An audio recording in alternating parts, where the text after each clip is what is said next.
Hello everyone, I'm Dr. X. Welcome back to my channel.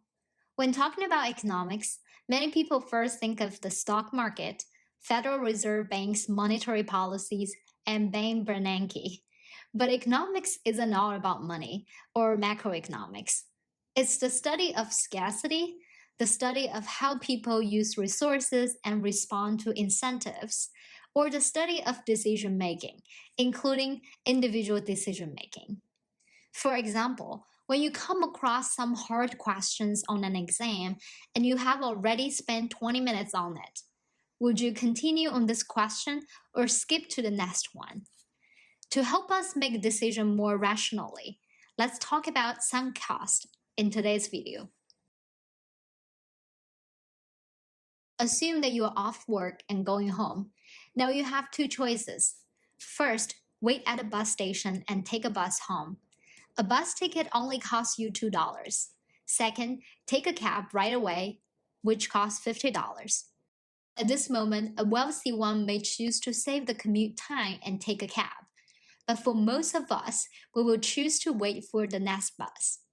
10 minutes passed, the bus didn't come. Would you change your mind and take a cab? Most people are still waiting. 20 minutes passed, and the bus still didn't come. At least half of the people will still wait at the bus station.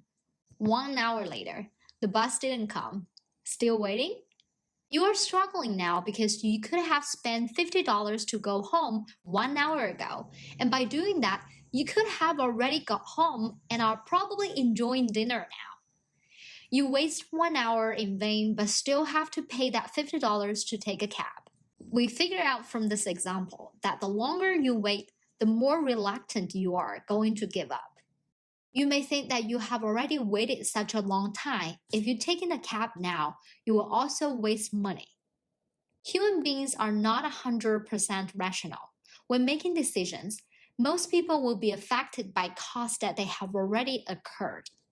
In economics, such incurred and cannot be recovered cost is called sunk cost. The time you waited for a bus is already spent and cannot be returned. It's sunk cost. When making a decision, we shouldn't consider sunk cost. In this example, whether to keep waiting for the bus only depends on how long you think the bus will come at this moment.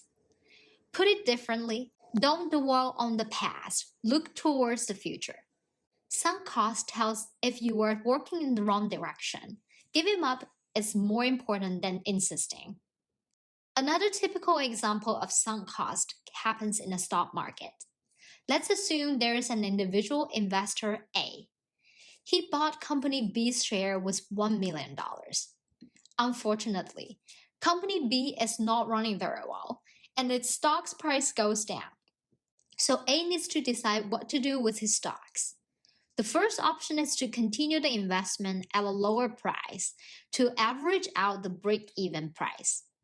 The second option is to accept current loss and sell all his holding stocks. Many people will choose the first option because it has a chance to earn money back. And the second option is an immediate loss. However, as the company B losing its competitiveness in the market, it ran bankrupt eventually, and investor A paid for his irrational decisions eventually. If you are holding some shares which are losing money, they are your sunk cost. Thinking like an economist, you shouldn't consider it when making a decision. Whether to buy some share or clear your stock positions should depend on your analysis of the company itself. Is the company in a temporary downturn or in real trouble? Does it still have its competitive in the market? Sometimes giving up is indeed more difficult than insisting. If you find the company is no longer deserve your investment, admitting your wrong decision earlier and clear your holding will help you save your assets. So we learn to make smart decisions without counting sunk cost. On the other hand, we can put it to good use by deliberately creating sunk cost for others. A good design of sunk cost can make huge profits for business. A good example is the famous supermarket chain in the United States, Costco. Under the impact of the e-commerce on the entire retail industry, Costco grows against the trend at an alarming rate. One of the reasons is its membership system.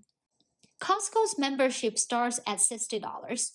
Being a member, you can enter their stores, enjoying a large numbers of low-price, high-quality goods. These $60 are actually sunk costs that Costco created for you. To earn the membership fee back, even when people have more choices shopping online and can save much shopping time, they can't stop themselves going back to Costco stores because they are trapped with the $60 sunk cost. Now back to the questions in the beginning. When you have spent 20 minutes on a hard question, would you keep working on it or skip to the next one? 20 minutes that you have already spent is the sunk cost. Most good students are reluctant to give up the hard question they have already dedicated to. But think about it rationally. Whether you need to continue work on this hard question, it depends on if you have enough time to complete all the rest questions. So coming back in the end when you still have time is what students should do. Sunk costs are everywhere in life. Someone said that the cost of investing in yourself is the cost that will never sink. Would you agree with that? Please leave a comment or let us know. I'm Dr. X, trying to explain complicated knowledge with simplest language. If you like my video, welcome to subscribe, thumbs up, and share with your friends. Thanks for watching, and I'll see you next time.